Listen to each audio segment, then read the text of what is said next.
Greetings, ladies and gentlemen, and welcome to this narration of the web series Quorum of War, more specifically the final chapter. If you're new to the series, there is a playlist listed down below, and as always, I hope that you enjoy. The final chapter, Part 8. Beacon had had his difficult time finding this one, the last target that he would find before Silver Wisp intervened. With her sitting in orbit like a sullen star, with every ship grounded and every signal silenced, he knew he was running out of time.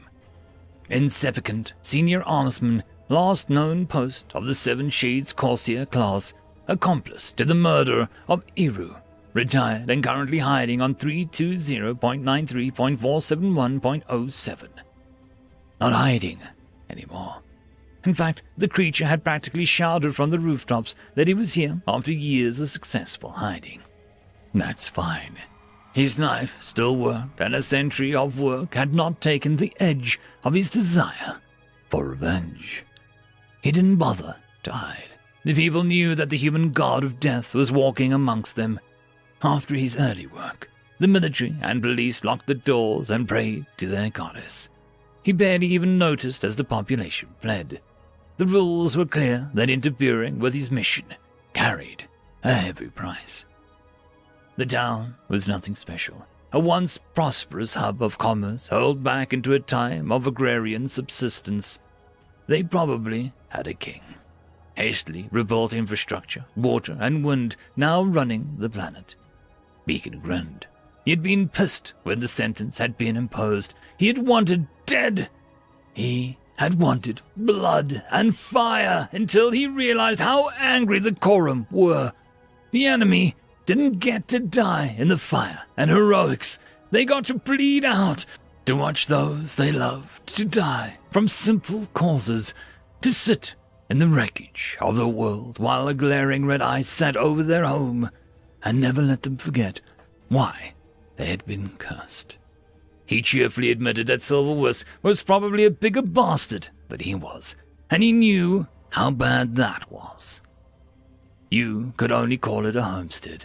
It looked like it had been built before the energy had run out. Built by someone who knew that hell was coming. Someone that had known that he was one of the damned. The walls were solid. The gate was tall and heavily built from ship's steel. And open. Curious. The path was empty. His senses read the landscape as heavily armed and disconnected. Nothing wanted to kill him. It was an odd feeling, but it slowed his pace and he put his knife away. That left only a talker. Some of them got like that, usually after the first hour.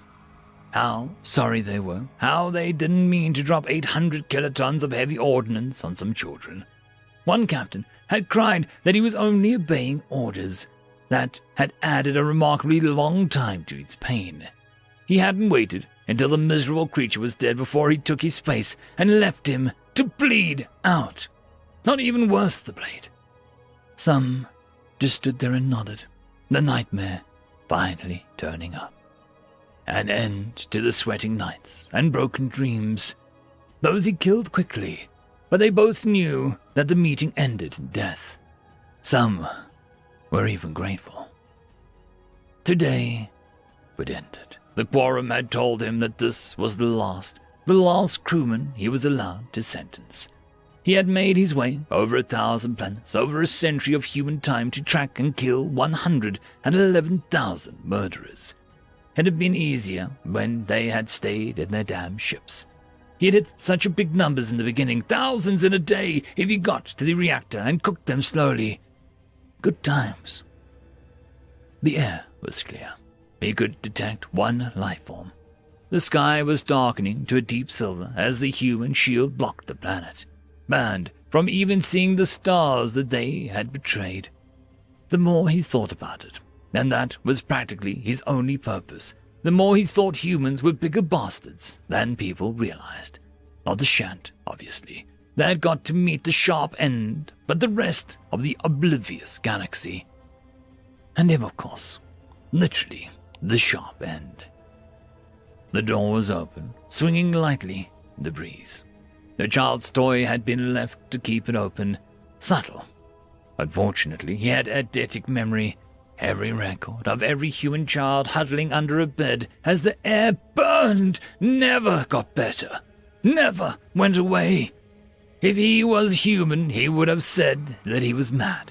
He was grateful that he'd resigned from the human race before his started.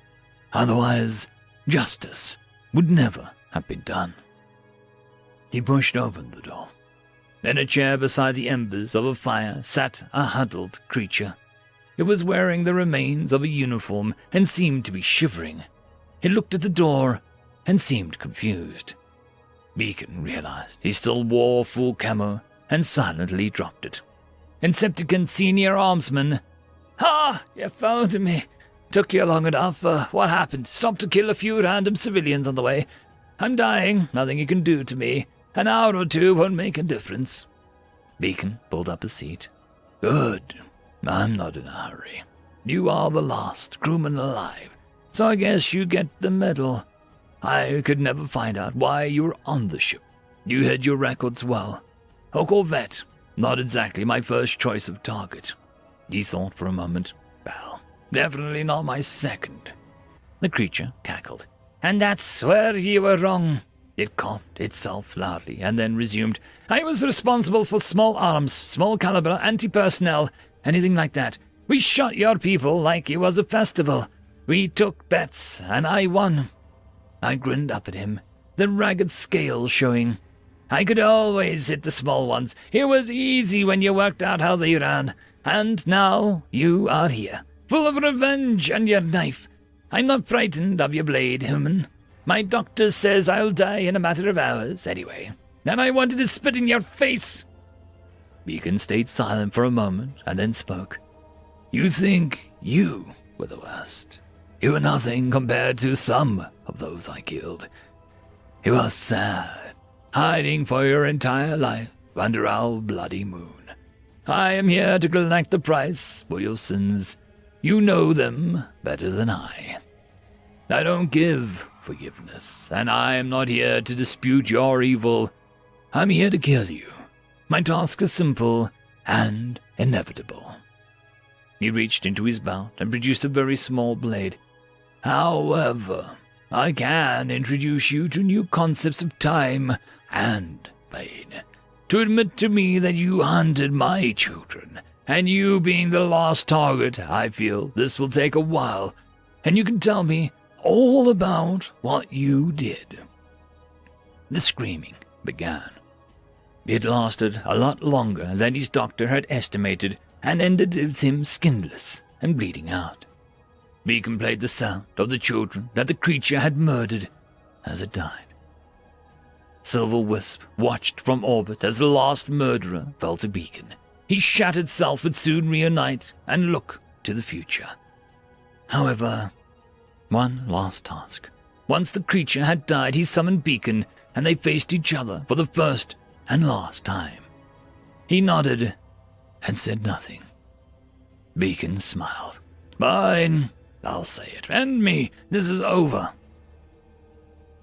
In the dark, orbiting a now lonely sun, was a strange artifact. A thing of horror, left to honor the ghosts of a destroyed world and the vengeance of man, silently spinning in a forgotten orbit. It was a crude sphere of faces and limbs frozen in time and left to forever stare blankly towards the sun. A wretched monument to murder, as the guilty were left forever circling the smoldering remains of the crime for eternity. The Shant Human War was archived under Quorum of War 188. End of story. The algorithm reckons you should be watching this video next, and I recommend that you should be always watching my video. So, click with energy! And yes, clicking that does help the channel. Thank you very much. I would just like to give a quick thanks to the T5 channel members and patrons: Ithilia, Parky, Fudic Yol, Meridian117, Cam Maxwell, Casper Arnholtz, Angry Marine, Lord Azrekahl, and White Van 420.